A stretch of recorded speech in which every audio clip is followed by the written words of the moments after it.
Hai guys, perkenalkan nama aku Naila Putri Agustin, NPM 5240211018 dari kelas manajemen A. Jadi di sini aku akan membahas tentang komunikasi yang efektif. Jadi kita akan sering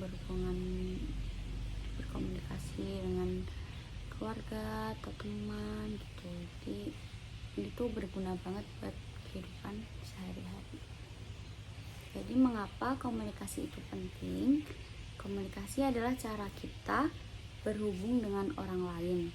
Kalau kita tidak bisa berkomunikasi dengan baik, banyak hal yang bisa salah, misalnya jadi konflik, kesalahpahaman, hingga hubungan yang jadi rusak. Jadi yuk kita belajar cara berkomunikasi dengan efektif. Jadi apa itu komunikasi yang efektif? Komunikasi yang efektif adalah kemampuan menyampaikan pesan dengan cara yang mudah dimengerti dan mendapatkan respon yang sesuai. Atau orang lain tuh tahu maksud kita dengan baik gitu. Terus ciri-ciri komunikasi yang efektif itu: 1. Pesan yang jelas dan mudah dipahami. 2. Ada respon aktif dari lawan bicara. 3. Saling pengertian antara pengirim dan penerima pesan. Jadi kita tuh saling ngerti lah sama gitu. Terus nomor 2, komponen penting dalam komunikasi. 1. Pengirim pesan atau sender. Ini adalah orang yang memulai komunikasi. Jadi penting untuk punya niat yang jelas dan memilih kata-kata yang tepat, sopan gitu. Nomor 2, pesan.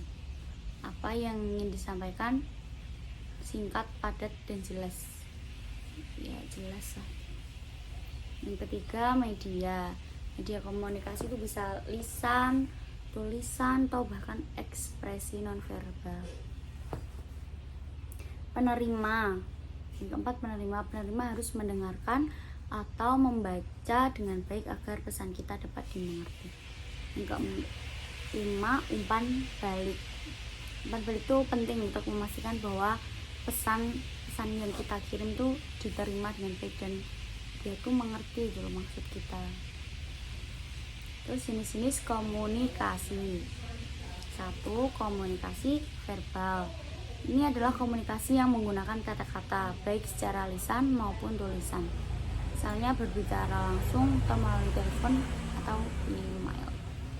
2. Komunikasi nonverbal. Komunikasi nonverbal itu bahasa tubuh, ekspresi wajah, intonasi suara, dan kontak mata juga merupakan bagian dari komunikasi yang kita lakukan gini-gini gitu. Yang ketiga, komunikasi digital. Di era sekarang ini chattingan, video call, dan media sosial adalah bentuk komunikasi yang penting. Ya, kayak gini. Yang keempat, cara meningkatkan komunikasi yang efektif. 1. Dengarkan aktif. Atau jangan hanya mendengar tapi benar-benar perhatikan gitu, apa yang dibicarakan lawan bicara kita gitu. Yang kedua, gunakan bahasa yang jelas sesuai dengan bahasa audiens, hindari istilah yang terlalu rumit. Yang ketiga, kendalikan emosi. Jadi jangan biarkan emosi negatif kita itu memengaruhi cara kita bicara. Jadi tetap tenang, sopan.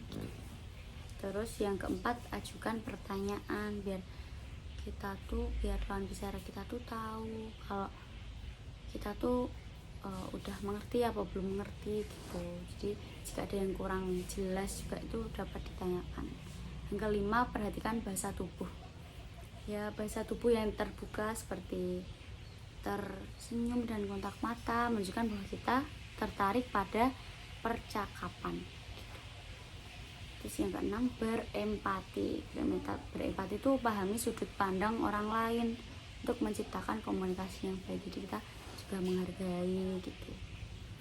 Contoh situasi itu contoh komunikasi yang buruk itu seseorang yang menyampaikan dengan nada marah dan membuat lawan bicara bingung. Jadi kita nggak tahu apa yang disampaikan sama lawan bicara kita, bingung, dia marah. Komunikasi yang baik tuh seorang yang bicara dengan tenang, sopan, baik. Jadi kita dapat mendengarkan,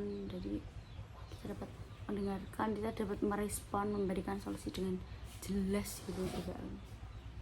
Jadi kesimpulannya, komunikasi yang efektif adalah kunci untuk menjaga hubungan, menyelesaikan masalah, dan mencapai tujuan bersama.